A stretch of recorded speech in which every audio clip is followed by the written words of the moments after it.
누구나 처음은 어렵고 미약합니다. 헬린이 시절을 지나 이제 어느 정도 운동을 잘하는 사람도 있고 아직 헬린인 사람도 있습니다.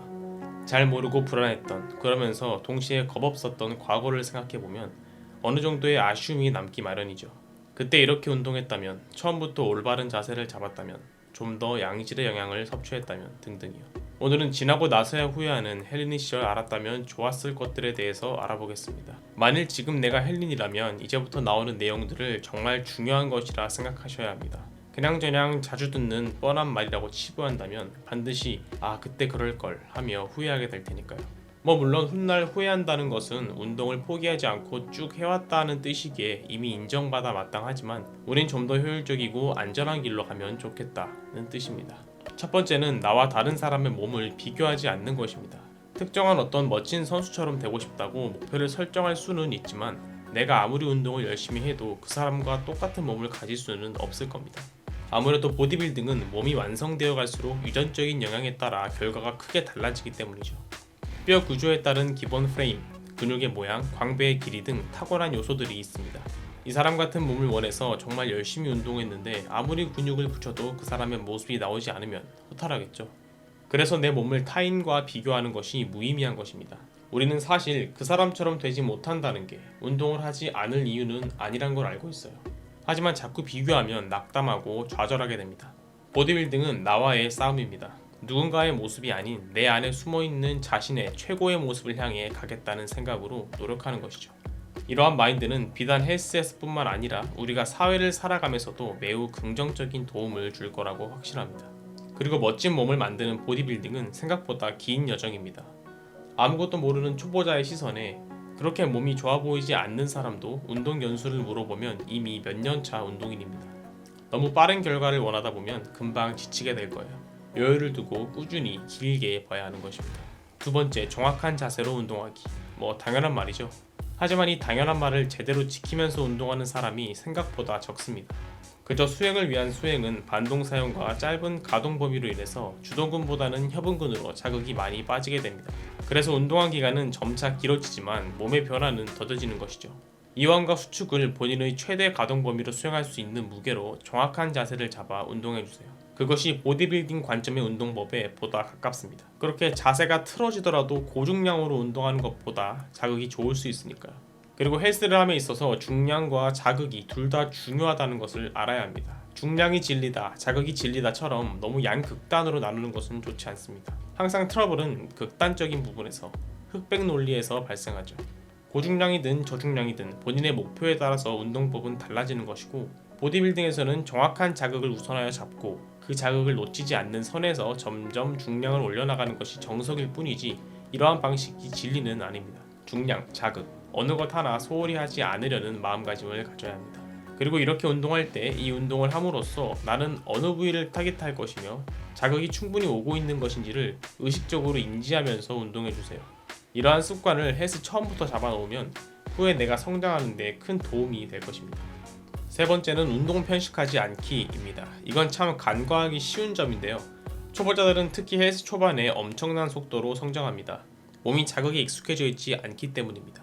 이 초반 부스트 효과를 최대한 활용하려면 상체만 하거나 하체만 하는 게 아니라 몸 전체를 골고루 잘 해줘야 이 효과를 전신이 누릴 수 있습니다. 하지만 아무래도 하체를 잘 안 하죠. 보통 넓은 어깨, 꽉 찬 가슴, 두꺼운 팔, 식스팩, 복근이 주로 원하는 것들이고 튼실한 허벅지는 수요가 상대적으로 많지 않은 것 같습니다. 그렇게 하체를 신경 쓰지 않고 상체만 열심히 운동하는 사람들이 많습니다. 하지만 이렇게 운동하면 당연히 밸런스가 틀어집니다. 상체는 괴물인데 하체는 소녀인 사람들 가끔 있죠. 좀 부자연스러워 보이긴 합니다. 게다가 아이러니하게도 스쿼트 같은 하체 운동을 할 때 뿜어져 나오는 성장 호르몬이 상체의 발달에도 도움을 줍니다. 그러니 딱히 큰 허벅지가 갖고 싶지 않더라도 상체, 하체 골고루 운동해 주시는 것이 좋습니다. 사실 굵은 허벅지를 걱정해서 하체 운동을 안 하는 것은 갖고 싶다고 해도 쉽게 가질 수 있는 것이 아니기 때문에 걱정 안 하셔도 되겠습니다. 네 번째는 운동 전 스트레칭과 웜업을 잘 해주는 것입니다. 운동 전에 스트레칭 및 웜업은 원활한 운동 수행과 부상 방지를 돕습니다. 처음 몸풀기를 대충 하거나 아예 안 해버린 채로 무거운 본 세트로 들어가게 되면 당연히 다치기 쉽겠죠. 그저 귀찮아서 10분 아껴서 운동 더 한다고 하다가 몸 다치고 한 달 동안 쉬게 될 수 있습니다. 5번째, 운동, 영양, 휴식 이 세 가지가 하나같이 중요하다는 것을 알기. 물론 셋 중에 굳이 뽑으라면 저는 운동이 가장 중요하다고 하겠습니다만은 나머지 두 개도 정말 중요합니다. 운동을 기가 막히게 잘 해놔서 근육을 갈갈이 찢어 놓으면 이제 양질의 영양과 충분한 휴식을 통해 빠르게 회복하는 이 전체적인 프로세스가 중요하다는 것이죠. 이 때문에 체지방도 좀 걷어내고 싶다는 마음으로 운동은 빡세게 하는데 정작 식단은 다이어트에 가까워 충분한 영양소를 공급하지 못하거나 주중에 열심히 운동해놓고 주말은 밤새워서 술 먹고 노느라 수면을 제대로 취하지 못하는 등의 행동은 땅을 파고 나서 다시 흙으로 메꾸는 것과 같죠.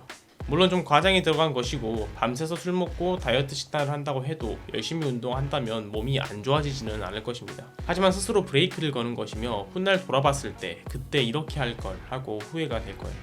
6번째, 보충제에 집착하지 않기. 다들 알고 계시겠지만 프로틴 및 기타 보충제들은 충분히 찢어놓은 근육의 합성을 도와줄 뿐 그냥 먹기만 한다고 근육을 만들어내는 마법의 가루가 아닙니다.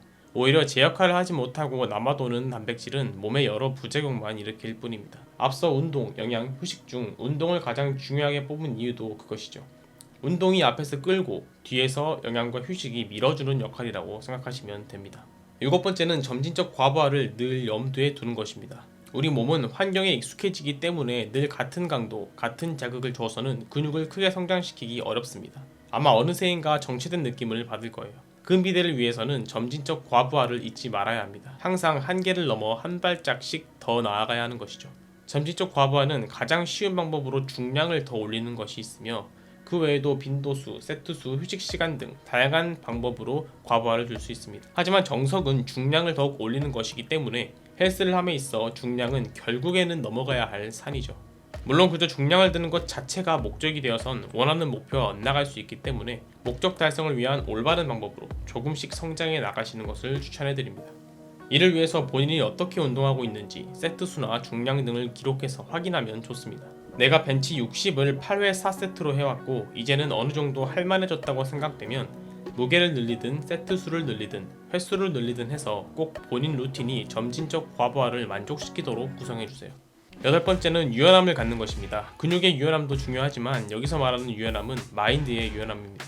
웨이트 트레이닝에 정답은 없는데요. 그동안 많은 사람이 특정 목적을 달성하고자 범용적으로 사용해온 정석은 있을지 몰라도 사람마다 신체 조건이 다르고 목적이 다르기 때문에 운동법은 다양할 수밖에 없습니다.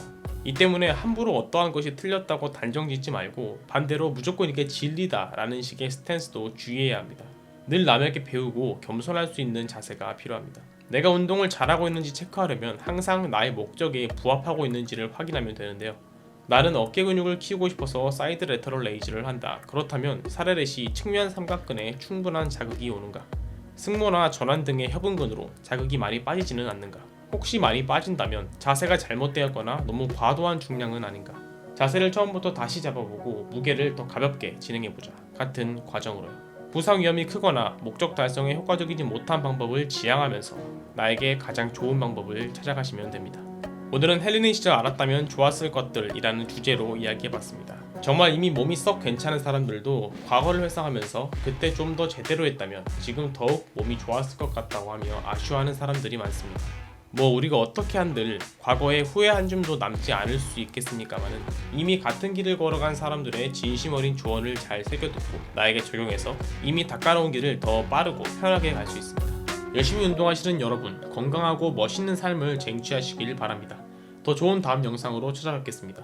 나에게 가장 아름다운 몸을 가장 효율적으로 만들 수 있도록 돕겠습니다. 감사합니다. 카빙바디였습니다.